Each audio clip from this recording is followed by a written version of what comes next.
कार्तिक महीने में शमी की जो पत्ती होती है,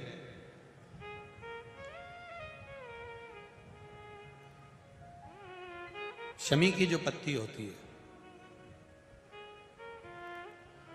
एक पत्ती में जितनी पत्तियां लगी होती हैं और एक पत्ती के अंदर, जरा ध्यान देंगे, जैसे इस पत्ती में ढेर सारी पत्तियां लगी हुई है, उस पत्ती में से भी एक पत्ती तोड़ोगे और एक पत्ती तोड़ने पर उस पत्ती को भी अगर गिनोगे तो उसमें बहुत सारी पत्तियां होती हैं। आज प्रयास करना, अगर कहीं आपको शमी की पत्ती मिले तो जैसे ये पत्ती, इस पत्ती को तोड़ा गया, इस पत्ती में से एक पत्ती निकाली गई और एक पत्ती निकालकर आप धीरे से रखना, और उसमें भी बारीक बारीक बारीक बारीक बारीक बारीक बहुत सारी पत्तियां नजर आती हैं। शिव महापुराण की कथा कहती है, जो सोमवार की अष्टमी हो या प्रदोष का व्रत हो या 12 महीने की शिवरात्रि हो या किसी भी दिन प्रदोष काल के अंतर्गत शंकर भगवान को एक शमी का पत्ता कोई भूलवश भी समर्पित कर देता है, तो जितनी एक पत्ती में पत्तियां होती है और उस पत्ती के अंदर भी एक पत्ती को तोड़ने के बाद जितनी पत्तियां होती है, उतने जन्म मृत्यु लोक में मनुष्य के नहीं होते। 84 लाख योनियों में से वो योनियां कट जाती हैं और देव योनि प्राप्त हो जाती है। एक शमी पत्र की इतनी महत्वता है। गुड़गांव से एक बहन जी आई थी, वो एक बात कर रही थी कि गुरुजी, मैं जहां रहती हूं उस गांव, उस सोसाइटी से शिवजी का मंदिर कम से कम 3 किलोमीटर दूर है। अब मैं रोज बेटे से कहूं कि मुझे तो 3 किलोमीटर दूर मंदिर लेकर जा, ले जाएगा क्या? अरे बोलो तो जम के। मैं अपने पति से कहूं कि तू 3 किलोमीटर दूर मुझे मंदिर लेकर चल, रोज रोज ले जाएगा क्या?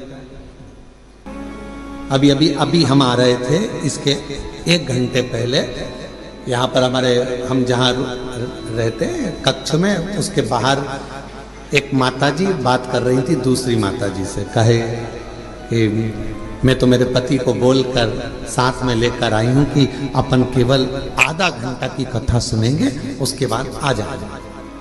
हम कल से आए हैं और कल हमारा पति यहाँ आया और कहने लगा चल अपन यहाँ से फिर चलते हैं, चल चल चल। और उसने रात की जो आरती करी शाम की प्रदोष काल की, उसके बाद हमारा पति हमसे बोला अब तो पूरी 5 दिन की सुन के ही जाए। तो माताजी ने पूछा नोएडा वाली ने कि गुरुदेव ये बताओ कि हम 3 किलोमीटर दूर ना बेटा लेकर जाए, 3 किलोमीटर दूर ना हमें हमारा पति लेकर जाए, 3 किलोमीटर दूर बिना मैं साधन के जा नहीं सकती, और नीचे उतर के इतनी ट्रैफिक में जाऊं और कुछ हो जाए, शरीर को कोई ठोकर मार जाए, टल्ला देकर चले जाए, शरीर में कष्ट हो जाए, तो फिर मंदिर कैसे जाऊं? अब आप बताओ, आप कहते हो सारी समस्या का हल है 1 लोटा जल, अब ये समस्या भी मेरी मिटाओ, ये भी समस्या। अब तुम बताओ कि मैं जाऊं तो जाऊं कैसे? तो हमने कहा मां, शिव पुराण की कथा कहती है जब तक शरीर चले तब तक भगवान के मंदिर जाकर 1 लोटा जल चढ़ाओ, और जब तुम्हारा शरीर ही इतना भारी हो गया, चल नहीं पाती हो, जा नहीं पाती हो, तो फिर एक काम करो, अपने घर के अंदर जो शिवलिंग है उस शिवलिंग पर जल चढ़ाओ और बाबा से प्रार्थना करो कि मेरे इस जल को महाकाल राजा तू स्वीकार करना, मेरे इस जल को काशी विश्वनाथ तू स्वीकार करना, मेरे इस जल को बाबा वैद्यनाथ तुम स्वीकार करना, मेरे इस जल को हे कृष्णेश्वर नाथ तुम स्वीकार कर। वो स्वीकार करे। बचपन में बच्चा सोया रहता है, माँ और बाप को उस बच्चे के पास आना पड़ता है। बच्चा जब बड़ा हो जाता है, उसे भूख लगती है, प्यास लगती है, तो वो अपने माता पिता के पास आता है।